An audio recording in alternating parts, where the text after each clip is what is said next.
So mga tol, bukas na po magaganap ang bigating laban sa Riyadh, Saudi Arabia sa pagitan ng mga sumusunod. Ang laban ng Deontay Wilder vs Silisang, Daniel Dubois vs Filip Hrgovic, Dimitri Bivol vs Malik Sinad, at WBA Featherweight World Champion Raymond Ford versus Nick Bull. Sa kakatapos lang po ng weigh-in nila mga tol, tumimbang si Silisang ng 282.8 pounds habang tumimbang naman si Wilder ng 214.6 pounds. 70 pounds nga po ang lamang ng bigat ni Silisang.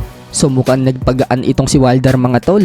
So ano sa tingin nyo mga tol? Sino kaya ang mananalo dyan? Sa co-main event naman, tumimbang itong si Daniel Dubois ng 245.8 pounds habang tumimbang naman si Filip Hrgovic ng 247.4 pounds. Sa light heavyweight naman mga tol, tumimbang si Malik Sinad ng 174.2 pounds habang tumimbang naman si Dimitri Bivol ng 175 pounds. Sa featherweight naman mga tol, tumimbang itong si Nick Bull ng 125.8 pounds habang tumimbang naman ang kampiyon na si Raymond Ford ng 125.4 pounds. Sa kabilang banda naman mga tol, postpone po ang laban ni Mike Tyson versus Jake Paul na magaganap na sana ngayong July 20 sa Arlington, Texas. Sa kadahilan ng may ulcer po si Mike Tyson. Matatandaan mga tol, nahilo at naduwal po si Mike Tyson sa eroplano noong mga nakalipas na araw. Ayon sa report mga tol, limitado lang umano ang maisasagawang training ni Mike Tyson kaya pinospone muna ang laban. Pero matutuloy pa din daw yan mga tol at i-reschedule daw yan. Okay lang din naman kay Jake Paul mga tol na mapospone ang laban para wala daw maging excuse itong si Mike Tyson.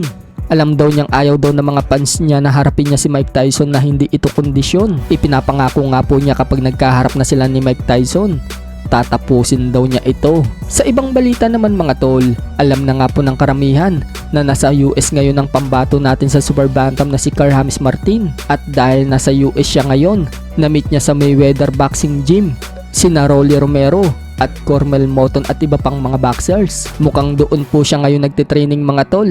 Wika pa ni Martin, tuloy-tuloy daw ang level up ng pag-iinsayo niya at sparring. So marami pong matututunan si Martin sa boxing gym ni Mayweather. Asahan natin na mas gagaling pa siya. Sa ibang balita naman mga tol, sumagot na nga po si former 3 Division World Champion Janrell Casimero tungkol sa offer sa kanya ng CC Kings Promotion ng 1 million pesos para labanan si Jonas Sultan sa kanilang rematch. Paliwanag ni Casimero sa live niya mga tol, wala umanong pera kay Jonas Sultan. Nang may mag-comment naman sa live niya at sinabing may nagsabi daw na takot daw siya kay Sultan. Sagot ni Casimero, wala daw siyang kinakatakutan. So mukhang hindi nga po papatusin ni Casimero yung 1 million offer sa kanya. Pero kung tataasan siguro yung offer, baka pumalag ito kay Sultan. Pagkakaalam po kasi natin mga tol, kumita si Casimero ng 150,000 to 200,000 US dollars sa huling laban niya. Pera pa dyan ang mga sponsors. So kung i-convert po natin yung 200,000 US dollars, nasa 11 million pesos po mahigit yan. Sino to si Reyes Rob?